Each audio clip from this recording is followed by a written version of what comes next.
Hey everybody, last summer I did a video about finding this rock on the farm field here in Saginaw, and I believed at the time it was an effigy and that it had red ochre staining on it.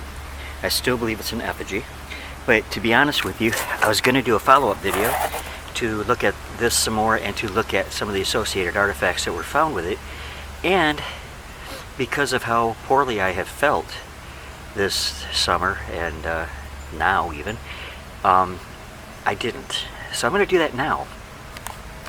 And here's what I want to do.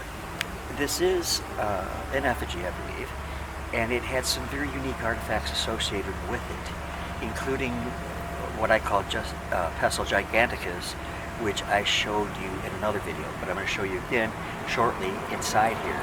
So I want to have you take a look at this, and then I'm going to show you some of the things that were with it that are really unique, that make me feel that this was a very special rock. It was either an effigy or a marker stone. So let's turn this around again, take another look at it. It's a very heavy piece. I want to take it inside eventually, and I'm going to try to. But all right, but let's go inside and look at some of the artifacts. Okay, we are back inside my messy little hacienda.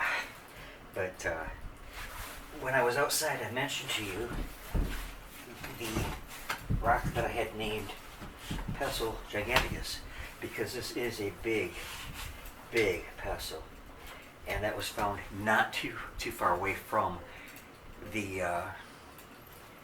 effigy stone that I just showed you. It's an amazing piece. To me, this is absolutely an astonishing piece. It's used on every surface, but the grinding action you can see all the way around the edges, and I have to believe that this was supported with some kind of cordage, because it's so heavy that the person that used it would have had to have massive muscles. Gil and I weighed this shortly after we brought it home, and it weighed in at 35 pounds. So it was a heavy duty piece. This and the effigy stone are two of the largest pieces I've found myself. Well, Gil and I found them together actually. But the stone that's outside had some unique artifacts associated with it. And though they're crude, they're quite fascinating. So I want to show you first this piece. Now, this is a multi-purpose stone. Okay, it was used for a number of different things. If you can see here, it's been modified to form a beveled edge, and that would have been used for chopping. This edge has obviously been used for grinding. So it was a dual-purpose stone, probably used in the preparation of food or other commodities, and probably late woodland, meaning 500 to 1400 years ago. It could be a little bit older, because there are a lot of evidence of older settlements on the same field where Gil and I picked these pieces up. This was buried in association with the effigy stone outside. So that is a prehistoric food processor. Okay, so that's pretty cool. I thought that was awesome. Now, this one also is a really interesting piece. It is angular. It does show that this side has been smoothed. Well, as has this. But the part that shows that it's really been used is this right here. Now, it's been used for hitting. I don't think so much for grinding, but for hitting. And it is, I think, was used to crush other stone, or to use in the arc pecking method, so to speak, to remove large pieces of the rock when the effigy was being formed. Now, I say effigy, it could have also been a marker stone.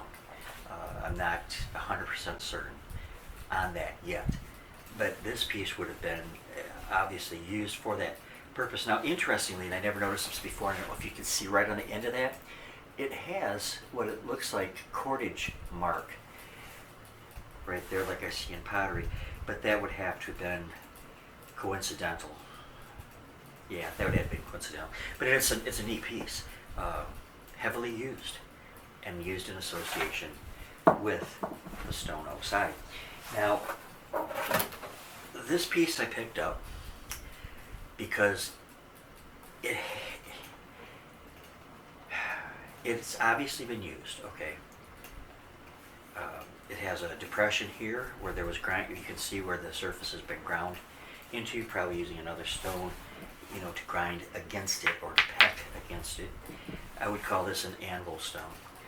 And it is circular on the bottom, so it could have been so that it would stand up in the sand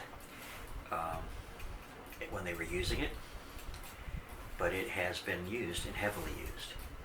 And more utilitarian, not so much for the use of food preparation, but for the work that was going on with that stone, that effigy stone, which had some interesting work going on with it, what I'm going to show you in just a minute. This is a small broken nutting stone. You see it has the depression in it. It would have been a handheld one. You know, how would it have been used in association with the creation or purpose of the effigy stone? I don't know. There could have even been small offerings put in it and lit before the effigy. But that's just guesswork and speculation, as so much of archaeology is. And quite honestly, we will probably never, ever know for sure. Just a few more stone pieces, and then I'm going to show you what I think is a very unique pottery piece. This is just a piece of fire-cracked rock, showing that there was a campfire. There's quite a bit of this around the effigy stone, and it could be that they heated it to maybe make it fracture more easily. But there was a lot of the fire-cracked rock, very distinctive. You can always tell fire-cracked rock by the way it's shattered and broken. This is another small nutting stone, if you will, like this one. Again, shallow depression. I don't really see it as being used specifically as a nutting stone. I can honestly see it being used, though, to put an offering to the effigy on and maybe burnt. But of course, that you know, that's an impression that I get, which may or may not be what it was used for. But I believe that's a very good guesstimate of what it was used for. This stone, I'm not sure why I put it in there, because it just, I don't know, it doesn't look like much. But I gotta move because my legs and back are really starting to hurt sitting that way. Alright, now the